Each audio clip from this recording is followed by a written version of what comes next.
Mesdames, Mesdemoiselles et Messieurs, merci de renouveler votre confiance à la télévision en Nasr 24. Bienvenue au compte de ces journaux.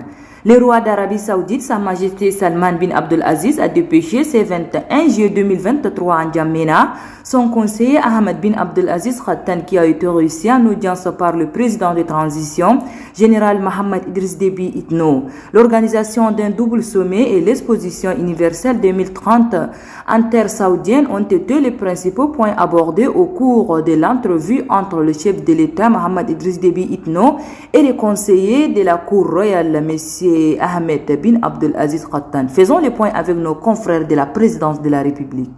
La rencontre entre le roi de l'Arabie Saoudite et le président de transition l'année dernière, suivie de celle avec le prince héritier en avril dernier, ont jeté les bases d'une revitalisation de la coopération bilatérale. Un point sur les derniers développements est fait ce vendredi à l'occasion de l'audience accordée par le chef de l'État, général Mohamed Idriss Déby Itno, au conseiller de la Cour royale, Ahmed bin Abdelaziz Khattan. Une appréciation globale est faite quant au niveau atteint par la coopération appelé à se renforcer davantage. Preuve de la vision partagée entre les dirigeants de deux pays, le chef de l'État a donné l'accord du Tchad quant à la demande formulée par les autorités saoudiennes relative à la candidature du Royaume pour abriter l'exposition universelle 2030. Le Tchad donnera sa voix en novembre prochain, affirme le ministre d'État, ministre des Affaires étrangères, l'ambassadeur Mohamed Saleh Al-Nadif. Lors de cette rencontre, nous avons fait le point de l'état de notre coopération, mais également nous avons répondu à une demande de nos frères de l'Arabie Saoudite qui veulent organiser l'Expo 2030, l'exposition internationale mondiale, et dont le choix du pays qui va abriter cela va avoir lieu en novembre 2023 à Paris. Et nous avons donné notre accord pour voter pour que le Royaume d'Arabie Saoudite puisse abriter cette exposition. L'organisation du prestigieux événement mondial n'est pas le seul point discuté, car le Tchad est également sollicité pour l'organisation de 2 sommets internationaux. Une convergence de vues s'est dégagée, souligne le chef de la diplomatie tchadienne. La deuxième demande de la part de nos frères de l'Arabie Saoudite, c'est qu'ils veulent abriter pendant cette année 2 sommets. Un sommet entre la Ligue arabe et l'Union africaine en Arabie Saoudite et également un autre sommet entre l'Arabie Saoudite et l'Union africaine. Le Tchad évidemment souhaite que les 2 sommets puissent se dérouler dans le Royaume d'Arabie Saoudite et est prêt, s'il reçoit l'invitation, d'être présent à ces 2 sommets. Le conseiller de la Cour royale, Ahmed bin Abdelaziz Khattan, dit avoir transmis au chef de l'État les salutations fraternelles du prince héritier ainsi que sa haute appréciation des bons rapports qu'entretiennent les 2 pays, des relations qui connaissent un développement continu dans plusieurs domaines, notamment depuis l'entrevue il y a quelques mois entre le prince héritier et le chef de l'État, note le conseiller qui trouve que le Tchad est un pays important dans la région et le Royaume lui souhaite plus de progrès. Audience toujours au palais du Toumaï. Le président de transition général Mohamed Idriss Déby Itno a également accordé une audience ce 21 juillet 2023 à son excellence Bertrand Kocheri, ambassadeur de France au Tchad, arrivé en fin de mission. Le diplomate français est venu dire au revoir au chef de l'État qu'il a élevé au rang d'officier de l'ordre national du Tchad. Retrouvons une fois de plus nos confrères de la présidence de la République. Arrivé en fin de mission, l'ambassadeur de France au Tchad, Bertrand Kocheri, arrive au palais Toumaï pour une dernière visite, celle de revoir au président de transition, président de la République, chef de l'État, général Mohamed Idriss Déby Itno. Bertrand Kocheri a pendant 4 années partagé les moments de joie et de peine avec le peuple tchadien, en plus d'œuvrer au renforcement des liens d'amitié et de coopération entre le Tchad et la France. Au nom du peuple tchadien, le chef de l'État, général Mohamed Idriss Déby Itno, lui a exprimé sa gratitude pour le dévouement et le travail accompli tout au long de sa mission au Tchad. Gratitude matérialisée par la décoration de l'ambassadeur Bertrand Kocheri qui a été fait officier de l'ordre national du Tchad par le président de la République, général Mohamed Idriss Déby Itno. Cela en signe de reconnaissance au diplomate français pour son investissement en faveur des relations franco-tchadiennes. Une reconnaissance qui a une résonance particulière pour l'ambassadeur Bertrand Kocheri.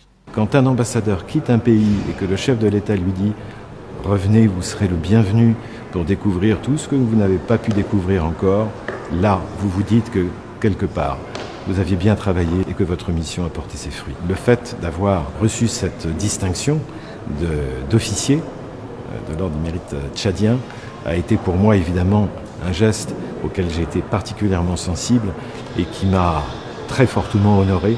Donc c'est une distinction que je porte sur le cœur comme je porte le Tchad dans mon cœur. L'ambassadeur Bertrand Kouchiri dit quitter le Tchad avec un sentiment de tristesse, mais aussi d'espoir. Espoir d'un grand Tchad en construction. Un Tchad peut en cacher un autre et j'ai aussi pendant ces 4 ans travaillé pour l'épanouissement de cette jeunesse tchadienne en mettant en place de nouveaux instruments entre l'ambassade de France et pour la jeunesse tchadienne. Et c'est pour construire ensemble ce Tchad de demain que jour après jour nous avons œuvré. Donc je pars avec beaucoup de tristesse, mais aussi de la confiance pour l'avenir. Le successeur de Bertrand Kouchiri est déjà connu. Il s'agit de l'ambassadeur Éric Girard, nommé à ce poste le 10 juillet dernier. De la présidence de la République, rendons-nous à l'hôtel Radisson Blu où il s'est tenu ce 21 juillet 2023 une session extraordinaire du conseil d'administration sur les fonds spéciaux pour la préparation des projets d'infrastructure au Tchad. Le directeur général du projet, M. Issa Doubrain, souligne ici l'objectif de cette session au micro de notre reporter Oumar Mohamed Ida. Fonds spécial pour la préparation des projets d'infrastructure au Tchad a été créé par une loi numéro 15 du 30 juin 2023 et ses responsables ont été nommés le 4 juillet et le premier conseil extraordinaire se tient le 21 juillet pour réunir les administrateurs, les 14 ministères concernés que vous avez vus et leur présenter les documents techniques, administratifs, financiers et comptables et requérir leur avis avant de structurer, d'installer le fonds. Donc c'est une étape cruciale pour obtenir l'autorisation du conseil d'administration qui est l'organe d'administration de ce fonds que j'ai la charge de diriger et que d'ici demain, après-demain, nous allons installer. Donc l'objet de cette session extraordinaire est de présenter tant le plan d'action avec le chronogramme, le budget, les manuels de procédure et tout ce qui est document technique administratif pour requérir l'aval des administrateurs et permettre au fonds d'être rapidement mis en route. Voilà un peu l'objet de la session extraordinaire d'aujourd'hui. Les défis sont majeurs, comme vous le savez, le plus grand problème de notre pays, ce n'est pas tant les projets à identifier. Les projets existent, des projets très importants, des projets structurants. Mais le grand défi, le goulot d'étranglement, c'est l'absence d'études de faisabilité de qualité. Et que généralement, on a l'impression de toujours considérer que nous allons financer tous nos projets, surtout d'infrastructures, sur nos propres ressources. Or, ces ressources sont sous tension des autres secteurs, tels que la sécurité alimentaire, tels que les réfugiés, que nous ne pourrions jamais financer nos infrastructures avec nos propres ressources. Et que même les grands pays du monde financent les infrastructures sur le guichet privé. Mais pour aller sur le guichet privé, il y a des conditions. Les conditions, c'est la qualité des projets, c'est leur bancabilité, c'est leur rentabilité. Et donc nous allons nous atteler à structurer le partenariat public-privé pour aller chercher les ressources dans le secteur privé, les guichets innovants, les nouveaux guichets, et financer les études de qualité, les études des projets structurants dans les domaines des infrastructures routières, aéroportières, ferroviaires, sanitaires, scolaires, tout ce qui a comme aménagement, etc., permettant au Tchad de disposer de grands projets pour aller au plan national de développement, à la table ronde du plan national de développement et mobiliser complètement des ressources. Parce que si nous allons au plan national de développement avec des idées de projets, eh bien ça ne resterait que des intentions. Les bailleurs aussi vont nous annoncer leurs intentions, eh bien nous ne pourrions jamais mobiliser concrètement les ressources.